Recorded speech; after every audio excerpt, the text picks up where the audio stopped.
Jadi dosen nggak bisa 2 buku. Sampai sekarang 12 buku, setiap tahun ada buku, gitu kan. Karena mendokumentasikan hukum itu bahan untuk menulis buku, jurnal, makalah, apa saja, redogi. Kalau tidak banyak penelusuran hukum, Anda gagal membuat redogi yang baik, gagal membuat replik yang baik, gagal membuat verset yang baik. Tapi kalau referensi Anda betul-betul sudah bagus, maka sangat mudah untuk membuat tulisan. Yang pertama itu tulisan itu begitu pentingnya sebagai bahan untuk advokat, sebagai bahan untuk pengajar. Lalu dokumentasi kita itu gampang mencarinya setelah kita dapat, karena kita sudah sistematisasi dalam dokumen-dokumen hukum, apakah dalam laptop, CD, kalau macam-macam bentuk sekarang yang modern. Nah, dari mana kita mendapat penelusuran hukum itu? Bahannya dari mana? Penelusuran hukum itu bisa kita dapat dari praktek hukum.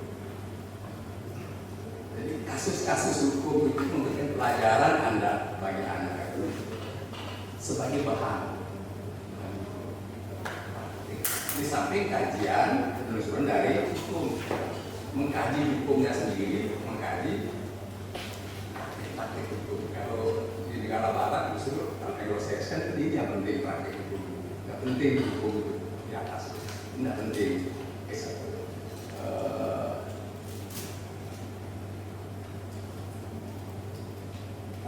Nggak penting yang di atas ini.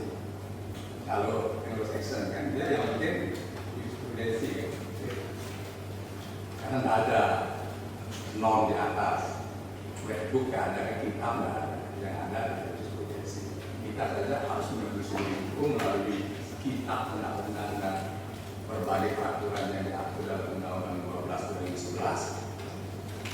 Lalu dengan praktek hukum jurisprudensi. Jadi menelusuri hukum, lalu kita mendokumentasi itu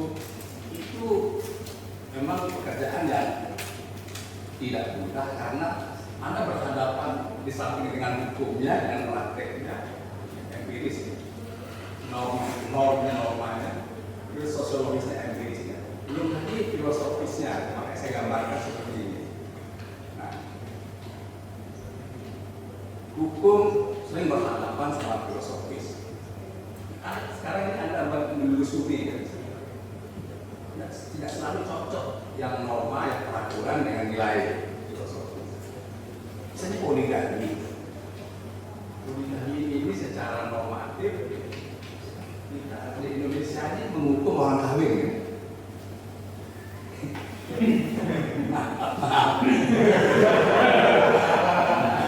Ya, undang-undang kita anehnya kan menghukum orang berpoligami. Kalau tanpa izin istri atau tidak lapor ke pengadilan, izin pengadilan. Kenapa kok kita menghukum orang beribadah? Fikirnya nggak cocok, cara hukum, cara fikir. Kenapa? Ini kita keliru menafsirkan filosofisnya. Nah, kemarin kita berhadapan sama nilai filosofis. Di Barat, di Belanda atau di Perancis sebagai tempatnya dilahirkan kaum perdata ini, filosofinya memang poligami itu kejahatan di poligami. Maka tujuh penjara, karena kan orang Kristen tidak boleh kawin satu. Maka kalau dia kawin Kristen dia enggak kejahatan. Karena memang nggak boleh, ya memang wajar di kalau pidana poligami di penjara. Nah, sekarang filosofi Belanda kita bawa ke Indonesia, nggak cocok. Maksudnya bisa. Ini kegagalan advokat ketika memulai pembela klien. Sering tidak menggali filosofinya. Kan harusnya dibela klien kita. Pak Hakim bahkan nggak ngerti filosofi hukum sih. Harusnya bilang gitu ya. Maka tak tahu filosofi kalau perdata tahun 1818 dibuat itu 1800-an. Apa tahunnya apa data yang sekarang? Tahunnya Undang-Undang Nomor 1 tahun 2004. Tapi kalau kita telusuri filosofisnya, maka Anda bisa membela klien bahwa apa yang dilakukan oleh orang yang hukum, misalnya klien saya yang poligami.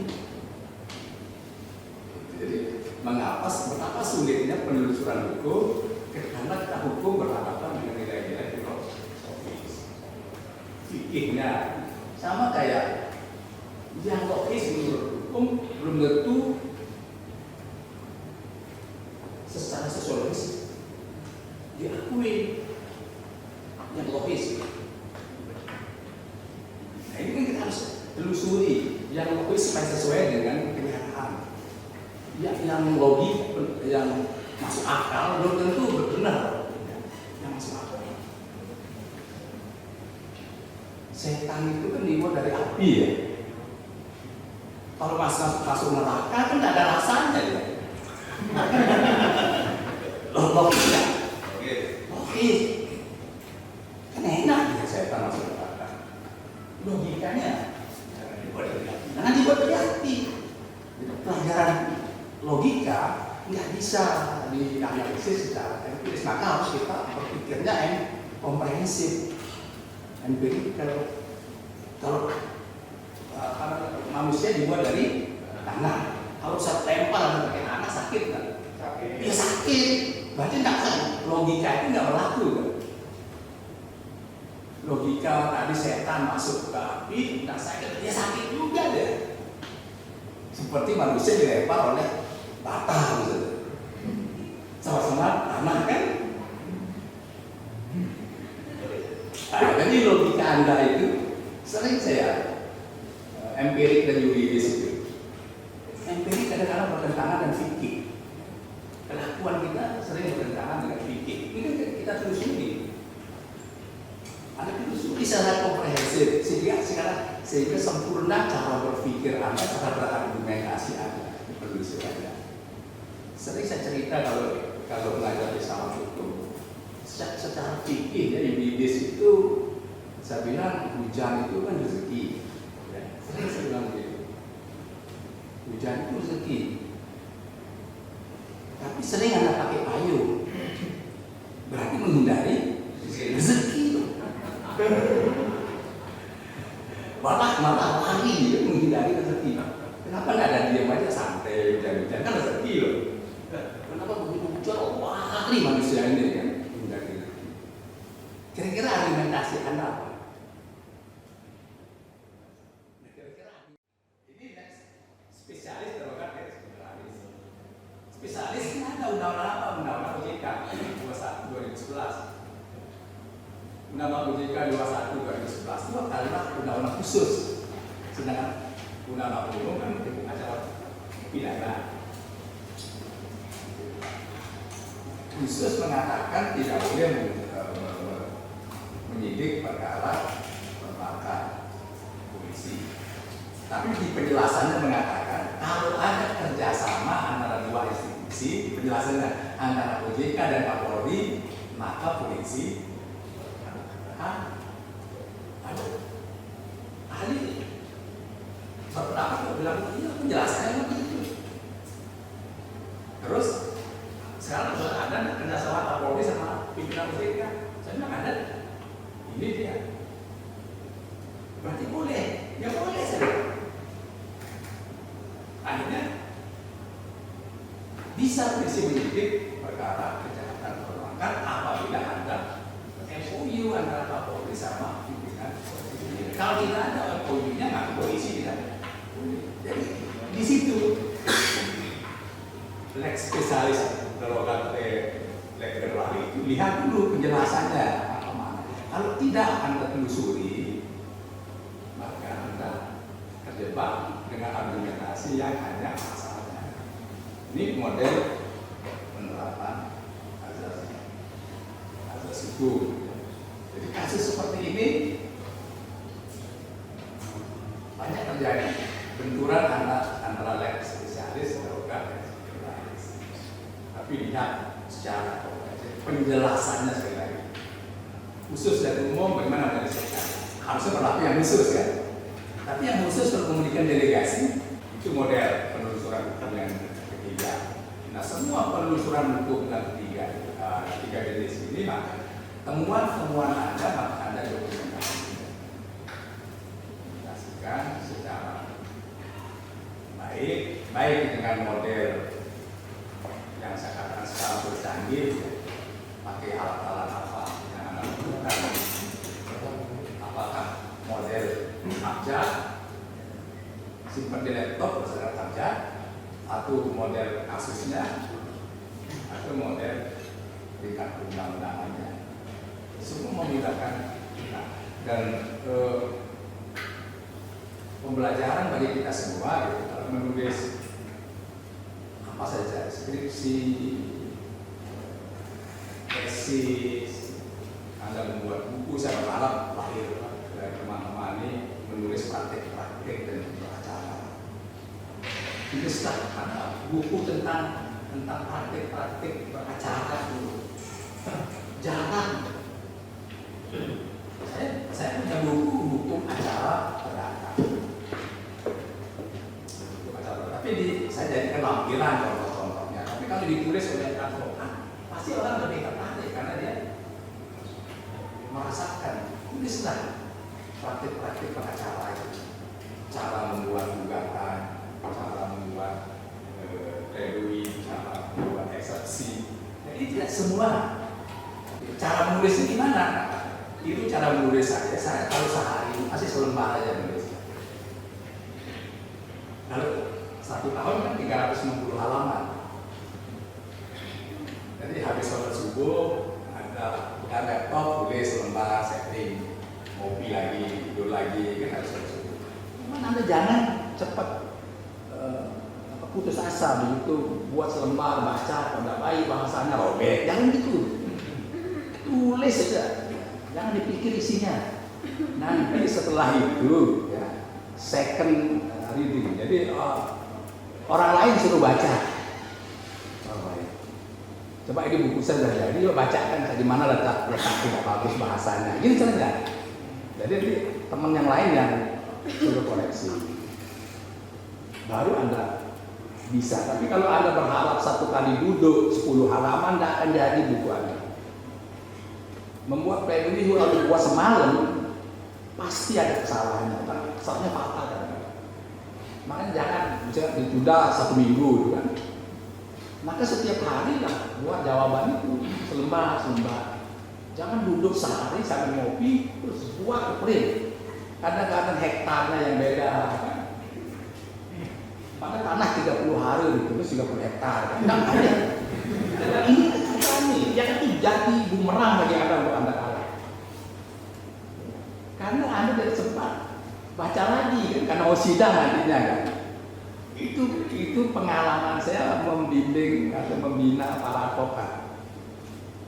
Jadi advokat ini kan kecuali Pak Dr. Ainuddin yang tidak pernah nangkring di rumah saya sebagai murid yang saya bina advokat. Sebut saja advokat di Lombok ini. Lu pernah nginep di rumah saya semua, masih melarat.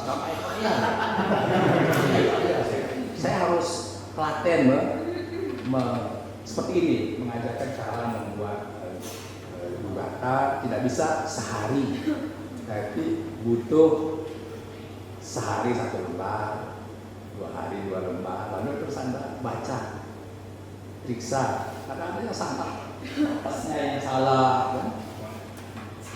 Itu membuat Anda kalah. Padahal sederhana membuat Anda kalah. NO itu paling mudah dari NO. Anda atasnya salah, nama orangnya salah. Subjeknya kan kalau salah nama, jangan apa? Ini salah kurang huruf nama saya itu. NO Anda sudah. Jadi karena Anda selalu borongan istilahnya. Jangan borongan. Kerja itu nggak boleh borongan. Sama udah sholat tuh nggak boleh borongan kan.